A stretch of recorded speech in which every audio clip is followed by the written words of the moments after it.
Hello అండి, నా పేరు doctor K Nainishree, infertility specialist, Hegde fertility centre, Miyapur branch. చాలామంది పేషెంట్స్ ఇన్ఫర్టిలిటీ ప్రాబ్లంతో సఫర్ అవుతున్న వాళ్ళందరూ కూడా అసలు ఐయుఐ ప్రొసీజర్ అంటే ఏంటి, ఐయుఐ ఎలాంటి కండిషన్స్లో చేస్తాం, ఐయుఐ ఎలా చేస్తామని చెప్పి అడుగుతూ ఉంటారు. ఐయుఐ అంటే ఇంట్రాయూట్రైన్ ఇన్సెమినేషన్ అనమాట. సో ఇది చాలా వరకు మనం ఎలాంటి కపుల్స్లో ఇండికేట్ చేస్తాము అంటే న్యాచురల్గా టైం ఇంటర్కోర్స్ ద్వారా ట్రై చేసి మల్టిపుల్ సైకిల్స్ ట్రై చేసి సక్సెస్ అవ్వలేదన్న వాళ్ళలో, అండ్ మెయిన్లీ ముఖ్యంగా మేల్ ఇన్ఫర్టిలిటీ అంటే కౌంట్ తక్కువగా ఉంది, అంటే 10 మిలియన్ అలా ఉంది, లేదా మొటిలిటీ తక్కువగా ఉంది, మార్ఫాలజీ తక్కువగా ఉంది. సో అలాంటి పేషెంట్స్లో కూడా మనం ఐయుఐ అనేది అడ్వైస్ చేస్తాము. అండ్ నెక్స్ట్ వచ్చేసి unexplained infertility.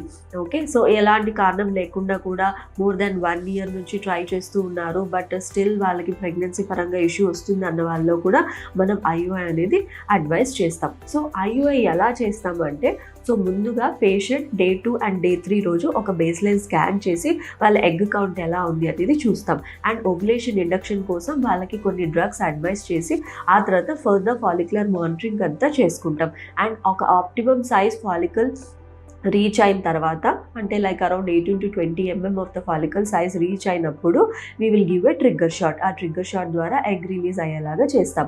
So once egg release అయిన తర్వాత మనం సెమన్ శాంపుల్ తీసుకొని దాన్ని ప్రాసెసింగ్ అంటే సెంట్రిఫికేషన్ మెథడ్ కావచ్చు, లేదా వేరే సెమన్ ప్రాసెసింగ్ మెథడ్స్ ద్వారా మనము సెమన్ శాంపుల్ని కలెక్ట్ చేసుకుంటాం. సో దీని ద్వారా, ఈ ప్రాసెసింగ్ చేయడం ద్వారా ఏమవుతుందంటే అన్హెల్దీ స్పర్మ్స్ లేదా డర్ట్ స్పర్మ్స్ ఏమైనా ఉన్నా కూడా అవి సపరేట్ అయిపోయి మినిమల్ అమౌంట్లోనే హెల్తీ స్పర్మ్స్ ఉండేలాగా చూస్తాం.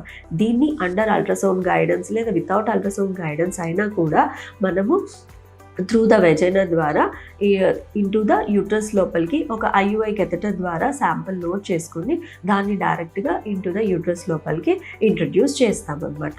సో ఫర్దర్గా ఒక 14 days తర్వాత మనకి ప్రెగ్నెన్సీ నిల్చుందా లేదా అని చెప్పి టెస్ట్ చేసుకొని కన్ఫర్మ్ చేసుకుంటాం. ఫర్దర్గా ఇంకా ఏమైనా డీటెయిల్స్ తెలుసుకోవాలి అనుకుంటే consult infertility specialist. Thank you.